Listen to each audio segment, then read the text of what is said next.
बिस्मिल्लाहिर्रहमानिर्रहीम। शुरू अल्लाह पाक के बबरकत नाम से जो दिलों का हाल बखूबी जानता है। अस्सलामु अलैकुम लिसनर्स, आप सब कैसे हैं? जो दोस्त इस चैनल पर नए आए हैं वो बराए मेहरबानी चैनल सब्सक्राइब करके बेल नोटिफिकेशन ऑन कर दें ताकि नई आने वाली वीडियोस वो सबसे पहले मिल जाए। प्यारे लिसनर्स, आज मैं आपके लिए लाई हूँ अंबर-नाग मारिया सीरीज की नंबर 38 जर्द लाश का आखिरी हिस्सा से खिदमत करने जा रही हूँ।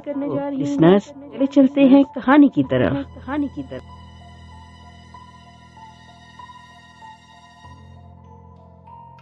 नाग ने कहा, मेरा अंदाजा है 1 महीने के अंदर अंदर हमें हिंदुस्तान के साहिल पर पहुंच जाना चाहिए। वैसे तूफानों और बारिशों का मौसम शुरू होने ही वाला है। अगर किसी तूफान ने रास्ते में आन लिया तो मुश्किल आन पड़ेगी। खुदा ना करे कि तूफान आ जाए। अब हम आपको ये बताते हैं कि सूरत हाल क्या थी। सूरत हाल ये थी कि नाग और मारिया बहरी डाकुओं के खाली जहाज पर अकेले हिंदुस्तान की तरफ सफर कर रहे थे। उधर अंबर एक तजारती जहाज में मुल्क हिंदुस्तान से जापान की तरफ सफर कर रहा था। दूसरी तरफ शकुंतला माशी जजीरे पर सारंग बाबा की झोंपड़ी के पास नीली चट्टान के गार में पनाह लिए हुए थी। वो स्मगलरों के बादशाह मोशा के महल से भाग आई थी। सारंग बाबा ने इसे पनाह दे रखी थी और स्मगलरों के बादशाह के आदमी कुत्तों की तरह इसे सारे जजीरे में तलाश करते फिर रहे थे। अब हम अंबर के जहाज पर आते हैं। अंबर जिस तजारती जहाज में सफर कर रहा था वो आधा रास्ता तय कर चुका था। धूप खूब निकली हुई थी, आसमान साफ था, मौसम बड़ा खुशगवार था, बड़ी अच्छी हवा चल रही थी। जहाज बड़ी उम्दा रफ्तार के साथ समंदर में अपनी मंजिल की तरफ बढ़ा जा रहा था। इतने अच्छे मौसम में अंबर जहाज के अर्शे पर कप्तान के साथ बैठा बातें कर रहा था। कप्तान समंदर में दूर देख रहा था। अचानक इसकी आंखें सिकुड़ गईं। वो कर खड़ा हो गया। अंबर ने पूछा, क्या बात है कप्तान साहब? कप्तान ने कहा, उधर देखो, कोई तजारती जहाज जापान से चला आ रहा है। अंबर ने भी उठकर देखा। समंदर में 2 सफेद फूले हुए बादबानों वाला जहाज इनकी तरफ आहिस्ता आहिस्ता बढ़ रहा था। अंबर ने कहा, कप्तान, इसमें हैरानगी वाली कौन सी बात है? आप इतने परेशान क्यों हो गए हैं? कप्तान अभी तक जहाज के बादबानों को देख रहा था। कहने लगा, अंबर, जो शय मैं देख रहा हूँ वो तुम नहीं देख रहे। मुझे इस जहाज पर बहरी डाकुओं के जहाज का शुबा हो रहा है। क्या कहा? बहरी डाकुओं का जहाज? जी हाँ, इसके बादबान हास समुद्री डाकू के जहाजों के बादबान हैं। मुझे मस्तूल पर बहरी डाकू का हास हड्डियों और खोपड़ियों वाला झंडा भी लहराता दिखाई दे रहा है। अंबर भी गौर से दूर जहाज को तकने लगा। अजनबी जहाज करीब आ गया। जाती जहाज के कप्तान ने जो ही बहरी डाकू के जहाज पर हड्डियों और खोपड़ी का खौफनाक झंडा लहराते देखा, इसने ऊंची आवाज में ऐलान कर दिया कि होशियार हो जाओ, समुद्री डाकू का जहाज आ गया है। जाती जहाज पर हर तरफ भगदड़ मच गई। मुसाफिर घबरा कर इधर उधर भाग भाग कर छुपने लगे। सबों को मालूम था कि अब इनकी खैर नहीं, क्योंकि समुद्री डाकू किसी को माफ नहीं करते। वो सामान लूट लेते हैं और औरतें उठाकर ले जाते हैं, मर्दों को कत्ल कर देते हैं। कप्तान ने अपने मल्लाहों को हुक्म दे दिया कि जहाज को रोक दिया जाए और बहरी डाकुओं से सुलह करने की कोशिश की जाए। अंबर भी कप्तान के पास ही खड़ा था। कप्तान और दूसरे मल्लाहों का रंग जर्द हो रहा था। इन्हें अपनी मौत सामने दिखाई दे रही थी, मगर एक अजीब बात हो रही थी। बहरी डाकू का जहाज अब बहुत करीब आ गया था, लेकिन इसके ऊपर एक भी बहरी डाकू नजर नहीं आ रहा था। वगरना आम तौर पर सारे डाकू तजारती जहाज को देखकर हमले के वक्त तलवारें और खंजर लिए जहाज के ऊपर आ जाया करते हैं। ये कोई बड़ा ही अजीब डाकुओं का जहाज था। ऊपर सिर्फ एक आदमी कोने में खड़ा दिखाई दे रहा था। कप्तान ने कहा, अंबर, ये कोई बड़ा ही खतरनाक जहाज है। सारे डाकू कहीं छुपे हुए हैं। वो अचानक हम पर हमला करेंगे। इस जहाज से बचकर निकलना मुश्किल नजर आ रहा है। अंबर ने कहा, घबराओ नहीं कप्तान, मैं खुद जाकर उनसे सुलह की बातचीत करूंगा। अगर वो सीधे राह पर ना आए तो इन्हें ऐसा मजा चखाया जाएगा कि वो सारी उम्र याद रखेंगे। कप्तान ने अंबर से कहा, ऐ नौजवान, कैसी बेवकूफों वाली बातें करते हो? भला तुम एक दुबले पतले से नौजवान खूनख्वार बहरी डाकू का मुकाबला कैसे कर सकोगे? अंबर ने कहा, ये वक्त आने पर तुम्हें खुद मालूम हो जाएगा। बहरी डाकू का जहाज करीब आ गया। दोनों जहाजों ने लंगर डाल दिए। असल में ये बहरी डाकू का जहाज वही था जिसमें नाग और मारिया अकेले सफर करते चले आ रहे थे। नाग जहाज के अर्शे पर एक तरफ हट कर खड़ा था। मारिया इसके पास ही थी। नाग ने कहा, कमबख्त, ये तजारती जहाज कैसा है कि बिल्कुल सामने आकर खड़ा हो गया। हमसे बड़ी गलती होगी। हमें डाकुओं का झंडा उतार कर फेंक देना चाहिए था। मारिया कहने लगी, अगर हम झंडा उतार कर फेंक देते तो फिर ये जहाज कभी हमारे पास ना आता। ये अब अपने आप को हमारे कैदी समझ रहे हैं। तजारती जहाज पर जिन फिर गया था, मुसाफिर छुपे हुए थे, अर्शे पर मलाह कांप रहे थे। इन्हें मालूम था कि अभी चीखते चलाते, नारा लगाते आदमखोर डाकू तलवारें लिए इनके जहाज पर कूद पड़ेंगे और इनका कत्लेआम करना शुरू कर देंगे। कप्तान और अंबर अर्शे के जंगले के पास खड़े परेशानी और घबराहट के आलम में बहरी डाकू के जहाज को देख रहे थे। अंबर ने कहा, जहाज पर कोई भी नहीं है। मैं खुद डाकू के जहाज पर जाकर पता करता हूँ कि ये डाकू लोग कहाँ छुपे हुए हैं और वो क्या चाहते हैं, इनकी नीयत क्या है। कप्तान ने कहा, बरहुदार, तुम नौजवान हो, अभी तुम्हें जिंदगी की जरूरत है, तुम मौत के मुंह में ना जाओ, तुम जहाज पर ही ठहरो, डाकू खुद अभी हमारे जहाज पर आ जाएंगे। अंबर कहने लगा, नहीं कप्तान, मैं डाकू के जहाज पर जरूर जाऊंगा। और अंबर ने ऐसा ही किया। इसने एक रस्से को पकड़ा और झूला सा झूलता हुआ वो तजारती जहाज से उछलकर डाकू के जहाज पर आ गया। नाग ने दूर से देखा कि एक नौजवान रस्से के साथ लटकता हुआ इनके जहाज पर आ गया है और इधर उधर देख रहा है। मारिया ने नाग से कहा, नाग भाई, मुझे तो ये अंबर लग रहा है। नाग ने चौंक कर कहा, क्या कह रही हो मारिया बहन? हाँ हाँ नाग भाई, ये अंबर है। और फिर मारिया ने जोर से आवाज दी, अंबर भाई। नाग भी इसकी तरफ हाथ फैलाकर लपका, अंबर, मेरे भाई अंबर। अंबर ने नाग और मारिया की आवाजें पहचान ली। वो बड़ा हैरान हुआ कि बहरी डाकू के जहाज पर इनकी आवाजें कहाँ से आ गई, लेकिन अब इसकी आंखों के सामने नाग खड़ा था। अंबर ने कहा, नाग भाई? हाँ, ये मैं हूँ नाग, तुम्हारा भाई। वो दोनों भाई आगे बढ़कर एक दूसरे के गले लग गए। पास ही मारिया खड़ी थी, अगरचे वो गायब थी, मगर अंबर ने हाथ बढ़ाकर इसके सर पर फेरा और प्यार से अपनी बहन का सर चूमा। मेरी प्यारी बहन, मेरे प्यारे भाई, तुम कहाँ थे? मैं कहाँ था? खुदा का शुक्र है कि हम एक बार फिर मिल गए, मगर ये तो बताओ कि तुम इस बहरी डाकू के जहाज पर कैसे सफर कर रहे हो? नाग ने कहा, तुमने देर कर दी तो हम केशु से चल पड़े। हमेशा जापान ने एक शाही बेड़े में रवाना किया। रास्ते में बहरू डाकू ने हमारे जहाज पर हमला कर दिया। हमने इनका मुकाबला किया, उन्होंने हमारे सारे गुलामों को हलाक कर दिया। फिर मैंने और मारिया ने मिलकर इनके कप्तान और इसके साथियों को भी खत्म कर दिया। उन्होंने हमारे जहाज को आग लगा दी थी। हमने इनके जहाज पर कब्जा कर लिया और इसका रुख तुम्हारी तलाश में हिंदुस्तान की तरफ मोड़ दिया। ये खुदा की कुदरत है कि हमारी इस समंदर में आपस में मुलाकात होगी। आज का दिन बड़ा मुबारक है। हम जापान में तुम्हारी याद में अक्सर रोया करते थे। अंबर ने कहा, मारिया बहन, मेरी कहानी बड़ी लंबी है, फिर कभी सुनाऊंगा। पहले अपने जहाज के कप्तान को ये खुशखबरी सुना लूं कि बहरी डाकू इस जहाज पर नहीं है, वरना जहाज के सारे मुसाफिरों का खौफ के मारे दम निकल जाएगा। इधर कप्तान अर्शे पर खड़ा बड़ी हैरत से देख रहा था कि अंबर एक बहरी डाकू से बड़ा गुल मिलकर बातें कर रहा है और इसके गले लगकर भी मिला है। इसने समझा कि ये डाकू अंबर का दोस्त निकला। अंबर ने कप्तान को आवाज दी, कप्तान, ये जहाज बहरी डाकू का नहीं, इधर आ जाओ। थोड़ी देर में कप्तान भी डाकू के जहाज पर आ गया। अंबर ने अपने भाई नाग से जहाज के कप्तान का तारफ करवाया और कहा, कप्तान, मेरे इस भाई के जहाज पर बहरी डाकू ने हमला कर दिया था। इस अकेले ने सारे डाकू को हला कर डाला। इसके जहाज को उन्होंने आग लगा दी थी और डाकू के जहाज पर इसने कब्जा कर लिया। कप्तान ने नाग की बहादुरी की तारीफ करते हुए कहा, भाई, तुम सचमुच बहादुर इंसान हो। मुझे हैरानगी है कि तुम अकेले होकर वहशी समुद्री डाकू पर कैसे फतह हासिल कर सकते थे। बहरहाल, मेरे सामने तुम्हारी फतह और डाकू की शिकस्त का सबूत मौजूद है कि तुम डाकू के जहाज पर सफर कर रहे हो। लेकिन भाई, कम से कम अपने जहाज पर से डाकू का स्याह झंडा तो उतार देते।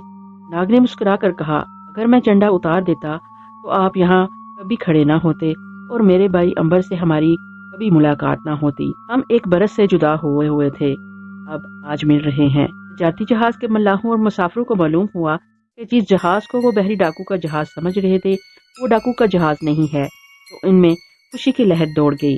कप्तान ने नाग के जहाज को अपने जहाज के साथ बांध दिया। इसके बाद बांध लपेट दिए गए।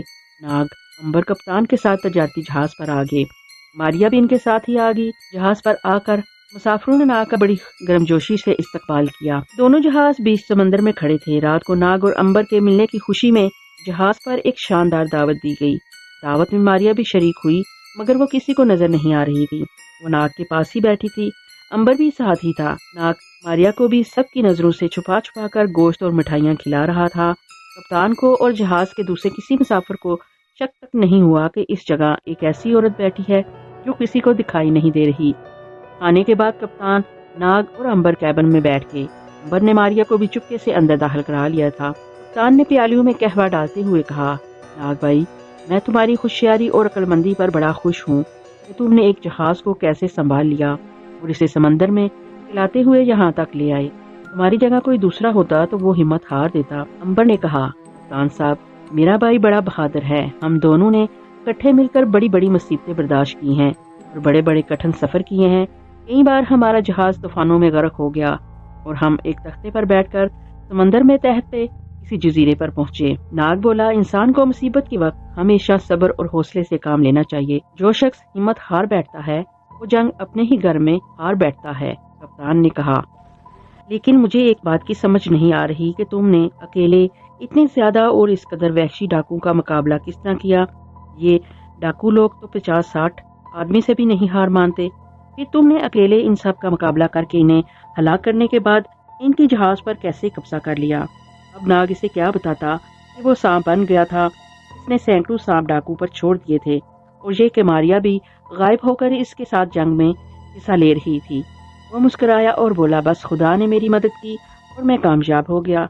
इस दौरान में कप्तान ने देखा कि मेज पर से कहवे का एक सब्ज रंग का प्याला गायब है। इसने कहा, सब्ज रंग का एक प्याला कहाँ गया? अभी तो वो कहवे से भरा हुआ जहाँ पड़ा था।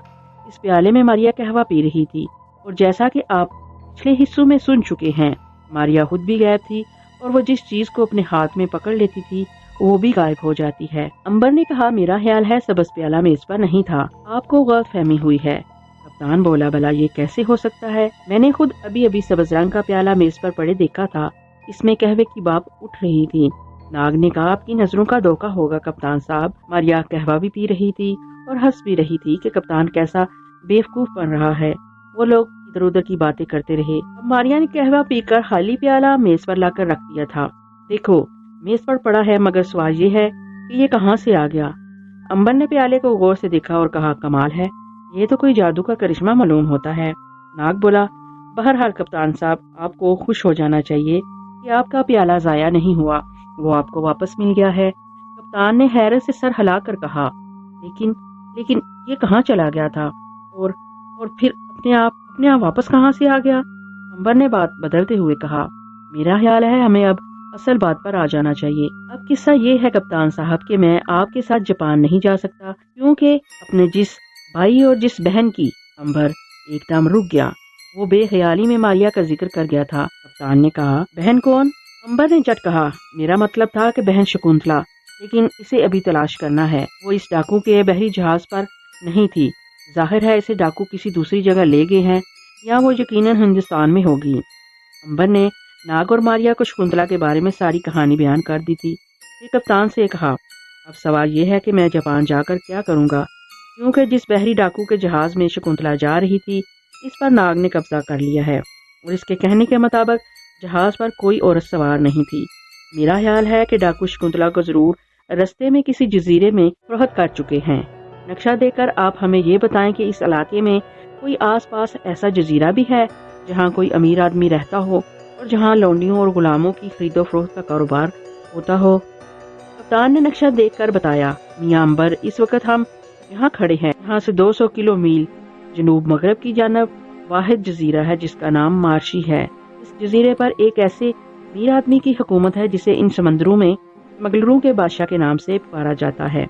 बहरी डाकू ने शकुंतला को जरूर इस आदमी के हाथ फरोख्त किया होगा, क्योंकि इस आदमी को नई नई लौंडियां और गुलाम खरीदने का बहुत शौक है और बहरी डाकू यहाँ से गुजरते हुए आमतौर पर इस जजीरे पर खुराक वगैरह हासिल करने के लिए रुक जाया करते हैं। अंबर ने कहा, मुझे यकीन है कि बहरी डाकू और शिवाजी ठग ने शकुंतला को इसी जजीरे में फरोख्त कर दिया होगा, क्योंकि इनका जहाज इस वक्त हमारे कब्जे में है और सारे डाकू ठगू समेत मारे जा चुके हैं। शकुंतला जरूर इसी जजीरे पर होगी। नाग ने कहा, तो फिर हमें इसी जजीरे की तरफ चलना चाहिए। अंबर बोला, ठीक है कप्तान साहब, मैं और नाग कल सुबह सुबह अपना जहाज लेकर जजीरा मार्शी की तरफ कूच कर जाएंगे। आप सिर्फ इतना करें कि जहाज को दुरुस्त रुख पर रखने के लिए हमें क्या करना होगा। कप्तान कहने लगा, मैं जहाज का रुख जजीरे की तरफ डाल दूंगा, आप सिर्फ इतना करें कि जहाज को इसी रुख पर चलाते जाएं। जरा सिमत बदले तो फिर इसे इसी रुख पर डाल दें। अगर आप लोग कल सुबह रवाना हो तो मेरे हिसाब से अगले रोज रात को आप जजीरा मार्शी पहुंच जाएंगे। आबाद बानू का रुख मोड़ कर कोशिश करें कि जजीरे के किसी बेआबाद और छुपे हुए साहिल पर उतरें। یا آپ جہاز کو بھی سمندر میں کھڑا کر کے کشتی کے ذریعے جزیرے میں داخل ہوں، کیونکہ اسمگلروں کا بادشاہ بڑا ظالم شخص ہے۔ اسے معلوم ہو گیا کہ آپ اس کی لونڈی کے پیچھے آئے ہیں تو وہ آپ کو زندہ نہیں چھوڑے گا۔ امبر بولا، یہ تو خیر وہاں جا کر ہی معلوم ہوگا کہ وہ ہمیں زندہ چھوڑتا ہے یا نہیں، یا ہم اسے ہلا کر کے جزیرے کے سب سے اونچے درخت پر اس کی لاش لٹکاتے ہیں۔ بہرحال کل صبح ہم یہاں سے روانہ ہو جائیں گے۔ کپتان نے کہا، ایک بات آپ بھول گئے ہیں، آپ کے جہاز پر ڈاکو کا مال غنیمت لدا ہوا ہے، آپ کو اس کی بے حد حفاظت کرنی ہوگی۔ جزیرے پر کسی شخص کو ذرا سا بھی علم ہو گیا کہ آپ کے جہاز میں جوہرات سے بڑے صندوق ہیں تو پھر آپ کے جہاز کو آنن فانن لوٹ کر آگ لگا دی جائے گی۔ ناگ بولا، آپ فکر نہ کریں کپتان صاحب، ہم جوہرات کے بارے میں کسی کو کانو کان خبر نہیں ہونے دیں گے، اور اگر کسی نے ہمارے جہاز پر حملہ کرنے کی کوشش کی تو میں ان سے نپٹ لوں گا۔ میں اگر وحشی سمندری ڈاکو کا مقابلہ کر سکتا ہوں تو جزیرے کے لوگ میرے آگے کوئی حقیقت نہیں رکھتے۔ کپتان نے کہا، آپ کو خبردار کرنا میرا فرض تھا اور میں نے اپنا فرض پورا کر دیا، اب باقی حالات کو سنبھالنا آپ کا کام ہے۔ وہ رات امبر، ناگ اور ماریا نے مسافروں کے جہاز پر بسر کی۔ صبح صبح وہ جہاز پر سے نکل کر اپنے حالی جہاز میں آگے، جہاں کپتان ان کے ساتھ ساتھ آیا۔ کپتان نے کیبن میں جا کر نقشے پر نشان لگا دیے، قطب نما کے حساب سے جہاز کی چرخی کو ایک خاص زاویے کی طرف گھما کر وہاں اسے تالا لگا دیا، پھر لنگر اٹھوا کر بان کھلوا دیے۔ جہاز حرکت کرنے لگا تو کپتان اپنے جہاز پر آ گیا۔ ناگ کا جہاز کھلے سمندر میں جزیرہ مارشی کی طرف روانہ ہو گیا۔ سارا دن اور ساری رات جہاز سمندر میں سفر کرتا رہا۔ موسم بڑا خوشگوار تھا، سمندر کی لہروں میں بڑا سکون تھا، جس کی وجہ سے جہاز ایک نپی تلی رفتار کے ساتھ ٹھیک سمت کی طرف چلا گیا۔ امبر اور ناگ دن میں کتنی ہی بار قطب نما اور چرخی پر لوہے کی سوئی کے زاویے کو دیکھتے کہ کہیں جہاز کا رخ بدل تو نہیں گیا، مگر جہاز صحیح سمت کی طرف جا رہا تھا۔ کپتان نے اپنے بہترین تجربے اور حساب کے ساتھ جہاز کا رخ قائم کر دیا تھا۔ انہیں سمندر میں جزیرے کی طرف سفر کرتے دوسرا روز جا رہا تھا، اس حساب سے اس رات کو اسی وقت بھی ان کو جزیرے پر پہنچ جانا چاہیے تھا۔ ناگ، امبر اور ماریا جزیرے کی طرف نگاہ لگائے ہوئے تھے۔ شام کے وقت انہیں دور جزیرے کی سیاہ لکیر نظر آئی تو ان کی خوشی کی کوئی انتہا نہ رہی۔ ان کا جہاز ٹھیک رستے پر سفر کر رہا تھا۔ اب دوسری اہم بات یہ تھی کہ انہیں جہاز کے رخ کو جزیرے کے غیر آباد ساحل کی طرف موڑنا تھا۔ سورج غروب ہو گیا، سمندر پر رات کا ہلکا ہلکا اندھیرا چھانے لگا۔ اگر مشرق کی طرف سے زرد رنگ کا آدھا چاند نہ نکلتا تو اندھیرے میں ان کے لیے جزیرے کے بے عباد علاقے تک پہنچنا بہت مشکل تھا۔ زرد چاند کی ہلکی دھیمی روشنی میں جزیرے کے سیاہ درخت اب کافی قریب آ گئے تھے۔ ناگ اور امبر نے مل کر بادبانوں کی رسیوں کو جزیرے کے پچھلے حصے کی طرف کھینچنا شروع کر دیا۔ جہاز جزیرے کے عقبی حصے کی سمت موڑنے لگا۔ انہوں نے جہاز کے آدھے بادبان لپیٹ دیے تاکہ زیادہ زور سے جہاز کہیں جزیرے کے ساحل پر ہی نہ جا ٹکرائے۔ جہاز آہستہ آہستہ جزیرے کے ساحل کے ساتھ ساتھ گھوم رہا تھا۔ یہاں جزیرے کا ساحل ویران اور اجاڑ تھا۔ سامنے کی جانب کہیں کہیں جھونپڑوں کے باہر انہیں آگ جلتی نظر آ رہی تھی، مگر ادھر اندھیرا ہی اندھیرا تھا۔ کپتان نے انہیں بڑی اچھی نصیحت کی تھی۔ ناگ نے امبر سے کہا، میرا خیال ہے ہمیں اب جہاز کو کسی جگہ روک دینا چاہیے، کہیں ایسا نہ ہو کہ جہاز پورے جزیرے کا چکر لگا کر پھر سامنے والے رخ پر نہ آ جائے۔ امبر نے کہا، تو پھر بادبان لپیٹ کر لنگر پھینک دیتے ہیں۔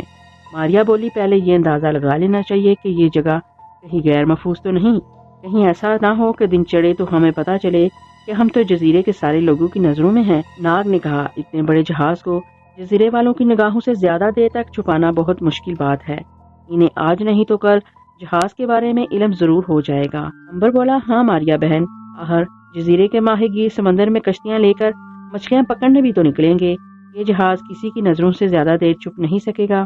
ناگ نے کہا، ہمیں کوشش کرنی چاہیے کہ جہاز کو نظروں میں آنے سے پہلے ہم شکنتلا کو تلاش کر کے یہاں سے روانہ ہو جائیں۔ امبر نے مسکرا کر کہا، ناگ بھائی، جس کام کو تم اتنا آسان سمجھ رہے ہو وہ اتنا آسان نہیں ہے۔ ابھی تو ہمیں یہ بھی معلوم نہیں کہ شکنتلا کس جگہ پر ہے، آیا وہ اسمگلروں کے بادشاہ کے محل میں ہے یا وہاں سے فرار ہو کر کسی دوسری جگہ چھپی ہوئی ہے۔ ماریا نے کہا، وہ بیچاری اسمگلروں کے محل سے کیسے فرار ہو سکے گی، وہ ضرور اسی جابر آدمی کے محل میں ہی ہوگی۔ امبر نے کہا، ماریا بہن، تم شکنتلا کو نہیں جانتی، وہ بھی تمہاری طرح ہی دلیر اور بہادر ہے۔ اس نے میرے ساتھ ہندوستان کے اور افریقہ کے جنگلوں اور سمندروں میں بڑی بڑی تکلیفیں اٹھائی ہیں اور بڑی بہادری کے کام کیے ہیں، اس نے ضرور اسمگلروں کے محل سے بھاگ جانے کی کوشش کی ہوگی۔ ماریا بولی، یہ تو ٹھیک ہے، مگر سب سے پہلے ہمیں اسمگلروں کے بادشاہ کے محل میں ہی اسے تلاش کرنا چاہیے۔ اگر وہ وہاں نہ ہوئی تو ہو سکتا ہے کہ وہیں سے کہیں اس کا کوئی سراغ مل جائے۔ ناگ نے کہا ٹھیک ہے۔ لنگر کے سمندر میں گرتے ہی جہاز رک گیا اور اپنی جگہ پر کھڑا ہو گیا۔ چاند اب ان کے سروں پر آ گیا تھا۔ جزیرے کے درختوں پر اس کی زرد روشنی بڑی اداس لگ رہی تھی۔ ناگ، امبر اور ماریا نے آپس میں صلاح مشورہ شروع کر دیا کہ کون کون کس کس سمت جائے گا۔ امبر کا خیال تھا کہ وہ اور ناگ وہاں سے اتر کر جزیرے پر جائیں اور اسمگلروں کے بادشاہ کے محل میں شکنتلا کا کھوج لگائیں۔ وہ ماریا کو جہاز پر ہی چھوڑنا چاہتے تھے۔ ماریا نے کہا کہ نہیں، وہ بھی ان کے ساتھ جائے گی۔ پردیس کا معاملہ ہے، اگر وہ کسی مصیبت میں پھنس گئے تو وہ غائب ہونے کی وجہ سے ان کی بڑی مدد کر سکے گی۔ ناگ نے کہا ماریا بہن، یہ تو درست ہے کہ تم ہماری مدد کر سکتی ہو، لیکن اس پر بھی تو غور کرو کہ تم بھی کسی مصیبت میں پھنس سکتی ہو۔ اگر تم کو کسی نے ایک بار پکڑ لیا تو پھر تم کچھ نہیں کر سکو گی۔ تمہیں بہت بچ بچ کر ہمارے ساتھ چلنا پڑے گا، یہی تم کسی کو چھو نہ جاؤ، کوئی دوسرا آدمی تم سے ٹکرا نہ جائے، اس لیے تمہارے لیے یہی بہتر ہے کہ تم جہاز پر ہی آرام کرو۔ امبر بولا ہاں ماریا بہن، ناگ کا خیال ٹھیک ہے، تم جہاز پر ہی ٹھہرو، ابھی صرف میں اور ناگ جزیرے پر جاتے ہیں، ہم دن میں کسی بھی وقت واپس آ کر تمہیں بتا جائیں گے کہ ہم شکنتلا کو تلاش کرنے میں کہاں تک کامیاب ہوئے ہیں۔ دونوں بھائیوں نے جب بہت مجبور کیا تو ماریا خاموش ہوگی اور بولی اچھا بھائیو، جیسا تم کہتے ہو ویسا ہی میں کروں گی، میں اس جہاز پر تمہاری راہ دیکھوں گی، مگر خدا کے لیے زیادہ دیر نہ کرنا، مجھے یہاں کسی سے خوف نہیں آئے گا، مگر تمہارے بارے میں فکر بہت رہے گی، اس لیے جلدی سے آنے کی کوشش کرنا، کم سے کم مجھے بھی پتا ہونا چاہیے کہ تم کیا کر رہے ہو۔ امبر بولا اچھی بہن ماریا، تم بالکل فکر نہ کرو، بالکل نہ گھبراؤ، ہم جہاں بھی ہوں گے خیریت سے ہوں گے، ہمارا یہاں کوئی کچھ نہیں بگاڑ سکے گا، ویسے ہم پوری کوشش کریں گے کہ تمہیں جلد سے جلد جہاز پر آ کر خبر کر دیں، لیکن اگر ہم شام تک بھی نہ آئے تو پریشان نہ ہونا، تم جہاز کے کیبن میں جا کر سو جانا، اور سنو ایک بات کی تاکید ہے کہ جہاز کے باہر یا اوپر چراغ جلا کر روشنی مت کرنا، ہاں اپنے کیبن میں دیا روشن کر لینا۔ ماریا نے کہا کہ وہ ان باتوں پر ضرور عمل کرے گی۔ اس کے بعد ناگ اور امبر نے مل کر جہاز پر سے ایک چھوٹی سی کشتی سمندر میں اتاری اور اس میں سوار ہو کر رات کی خاموشی اور ہلکی زرد چاندنی میں جزیرے کے ساحل کی طرف روانہ ہو گئے۔ وہ جزیرے پر ساحل کے ساتھ آن لگے، سمندر کی لہریں یہاں بڑے سکون کے ساتھ آ کر ساحل سے ٹکراتی اور پھر واپس چلی جاتی۔ انہوں نے ساحل پر اترتے ہی کشتی کو کھینچ کر کنارے کی گھنی جھاڑیوں میں چھپا کر اوپر ٹوٹی پھوٹی شاخیں اور پتے ڈال دیے۔ اس کام سے فارغ ہو کر انہوں نے ساحل کے ساتھ ساتھ ایک طرف کو چلنا شروع کر دیا اور جزیرے کے سامنے والے حصے کی طرف چل رہے تھے جدھر انہوں نے جھونپڑی کے باہر آگ جلتی دیکھی تھی۔ ناگ نے کہا امبر بھائی، ہم کس حیثیت سے جزیرے میں داخل ہوں گے؟ کوئی ہم سے پوچھے گا تو ہم کیا جواب دیں گے کہ کہاں سے آئے ہیں، ہم کون ہیں، ہم انہیں کیا کہیں گے؟ امبر نے کہا ہاں بھائی، یہ تو ہم نے سوچا ہی نہیں، میرا خیال ہے کہ ہمیں الگ الگ سفر کرنا چاہیے، تم کسی دوسری طرف سے آؤ اور میں اس کے سامنے والے حصے سے جاتا ہوں۔ میں تو یہی کہوں گا کہ جہاز ڈوب گیا تھا اور بڑی مشکل سے سمندر میں تیر کر یہاں تک پہنچا ہوں۔ ناگ ہنس کر بولا کمال ہے، مگر کپڑے تو تمہارے سوکھے ہوئے ہیں، کہ تم سمندر میں کیسے تیر کر آئے ہو؟ امبر نے کہا میں ابھی پانی میں ڈبکی لگا لیتا ہوں۔ ناگ بولا تو پھر ہمارے اکٹھے رہنے میں کیا حرج ہے، ہم دونوں ہی یہی کہیں گے کہ ہمارا جہاز سمندر میں آگ لگنے سے غرق ہو گیا اور ہم بڑی مشکل سے سمندر میں چھلانگ لگا کر تیرتے ہوئے یہاں تک پہنچے ہیں۔ امبر بولا تو پھر ٹھیک ہے، ہم دونوں اکٹھے ہی رہتے ہیں۔ اسی طرح باتیں کرتے کرتے دونوں بھائی جزیرے کے اس علاقے میں پہنچ گئے جہاں ادھر ادھر ملاحوں کی کئی جھوپڑیاں تھیں جن کے باہر کہیں کہیں آگ جل رہی تھی۔ آگ میں انہوں نے ملاحوں کو دیکھا کہ بیٹھے رسیاں بٹ رہی ہیں۔ امبر اور ناگ نے سب سے پہلا کام تو یہ کیا کہ سمندر میں ڈبکی لگا کر اپنے کپڑے گیلے کیے، پھر ایک جھونپڑی کے پاس آ کر رکے۔ یہاں ایک بوڑھا ملاح رسی بٹ رہا تھا۔ اس نے حیرانی سے امبر اور ناگ کو دیکھا اور پوچھا تم لوگ کون ہو اور یہاں کیا کر رہے ہو؟ امبر نے کہا بابا جی، ہم دونوں بھائی ہیں، مصیبت کے مارے ہوئے ہیں، ہمیں بھوک اور سوچی سمجھی سکیم کے مطابق دونوں غش کھا کر جھونپڑی کے باہر ریت پر گر پڑے۔ ملاح نے جلدی سے انہیں اٹھایا، ان کے منہ میں ناریل کا دودھ ٹپکایا۔ امبر اور ناگ نے آنکھیں کھول دی، وہ تو پہلے ہی ہوش میں تھے، بے ہوش ہونے کا تو انہوں نے بہانہ بنایا تھا، محض یہ ظاہر کرنے کے لیے کہ وہ بہت بھوکے ہیں اور تھکے ہوئے ہیں۔ ہوش میں آتے ہی انہوں نے اشارے سے پانی اور کھانا مانگا۔ بوڑھے ملاح نے انہیں پانی اور مچھلی کھانے کو دی۔ کھا پی کر امبر اور ناگ نے بوڑھے ملاح کا شکریہ ادا کیا اور پوچھا ہم کون سے جزیرے میں ہیں؟ بوڑھے ملاح نے کہا تم مارشی جزیرے میں ہو، یہ اسمگلروں کے بادشاہ کا جزیرہ ہے، مگر تم یہاں کہاں سے ٹپک پڑے ہو، یہ تو بتاؤ۔ امبر نے کہا بابا، ہم دونوں بھائی مصیبت کے مارے ہیں، ہم ملک ہندوستان سے ملک جاپان کی طرف ایک مسافر جہاز میں سفر کر رہے تھے کہ اچانک جہاز میں آگ لگ گئی، سارے جہاز میں قیامت مچ گئی۔ لوگوں نے سمندر میں چھلانگیں لگا دی۔ جہاز جل رہا تھا تو ہم نے بھی سمندر میں چھلانگیں لگا دی۔ تقریباً سارے کے سارے مسافر سمندر میں ڈوب کر ہلاک ہو گئے۔ چونکہ ہم تیرنا خوب جانتے تھے اور ہمیں ایک لکڑی کا تختہ بھی مل گیا تھا، اس لیے ہم اس جزیرے میں پہنچنے میں کامیاب ہو گئے۔ ہم تمہارا شکریہ ادا کرتے ہیں بابا کہ تم نے ہمیں کھانا کھلایا اور پانی پلایا۔ بوڑھے ملاح نے کہا تم لوگ خوش قسمت ہو جو بچ گئے، ورنہ اس سمندر میں تو بڑی خوفناک شارک مچھلیاں ہیں، وہ تو کسی انسان کو زندہ نہیں چھوڑتی۔ اچھا ہوا کہ تم بچ گئے، اب تم اس آگ کے پاس لیٹ جاؤ اور آرام کرو، صبح اٹھ کر تم سے باتیں ہوں گی۔ ناگ نے کہا بابا ہم صرف یہ چاہتے ہیں کہ کسی ایسی جگہ کام مل جائے کہ ہم کچھ پیسے کما کر واپس کا کرایہ بنا سکیں اور پھر کسی جہاز پر بیٹھ کر ملک ہندوستان کی طرف واپس چلے جائیں، کیونکہ جہاز میں ہمارا سارا سامان بھی تباہ ہو گیا ہے، اب ہمارا جاپان جانے کا بھی کوئی فائدہ نہیں۔ بوڑھے ملاح نے کہا میاں اب تم لوگ زیادہ باتیں نہ کرو اور سو جاؤ، یہ سب کچھ صبح اٹھو گے تو طے کر لیا جائے گا۔ بہرحال تمہیں اتنا ضرور بتا دینا چاہتا ہوں کہ یہاں کوئی مسافر جہاز سال بھر کے بعد ہی کبھی بھولے بھٹکے آتا ہے۔ اب باقی تم سوچ لو کہ تمہیں کیا کرنا چاہیے، رات بھر سوچتے رہو، باقی باتیں صبح ہوں گی۔ امبر اور ناگ کے لیے کوئی فکر کی بات نہیں تھی، کیونکہ ان کا جہاز تو جزیرے کے پچھلی جانب سمندر میں خاموش کھڑا تھا۔ پھر بھی انہوں نے بوڑھے ملاح کے آگے بڑی پریشانی کا اظہار کیا اور کہا ہائے یہ تم نے کیا کہہ دیا بابا، سال تک ادھر کوئی مسافر جہاز نہیں آتا، ہمارا تو سارا کاروبار تباہ ہو جائے گا، ہم تو تباہ برباد ہو کر رہ جائیں گے۔ ملاح نے کہا پھر میں کیا کر سکتا ہوں میاں، مسافر جہاز کے لیے تو تمہیں ہو سکتا ہے 2 سال تک انتظار کرنا پڑے۔ امبر نے کہا اچھا بابا اب کیا ہو سکتا ہے پھر، اب تو سونے کی کوشش کرتے ہیں، صبح بات کریں گے۔ ناگ اور امبر آگ کے پاس ہی ریت پر لیٹ گئے، وہ سونے کی کوشش کرنے لگے مگر انہیں نیند نہیں آ رہی تھی۔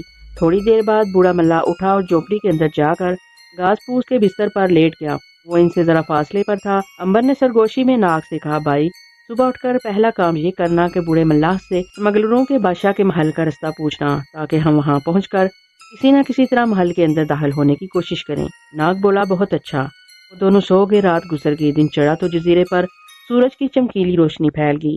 بوڑھا ملاح ابھی تک جھونپڑے کے اندر سو رہا تھا، شاید یہ شخص رات کو کام کرتا تھا اور صبح کو سوتا تھا۔ امبر اور ناگ اٹھ کر بیٹھ گئے اور بوڑھے ملاح کے بیدار ہونے کا انتظار کرنے لگے۔ دوسری طرف ماریا بھی جہاز کے کیبن سے نکل کر اوپر جہاز کے عرصے پر آ گئی تھی۔ اس نے دیکھا کہ جزیرے کا گھنا جنگل سامنے پھیلا ہوا ہے اور ان کا جہاز جس جگہ کھڑا ہے وہاں ارد گرد پانی میں جگہ جگہ ریت کے ٹاپو ابھرے ہوئے ہیں جہاں درختوں کے جھنڈ ہی جھنڈ ہے۔ اس اعتبار سے ان کا جہاز لوگوں کی نظروں سے اوجھل ہو گیا تھا۔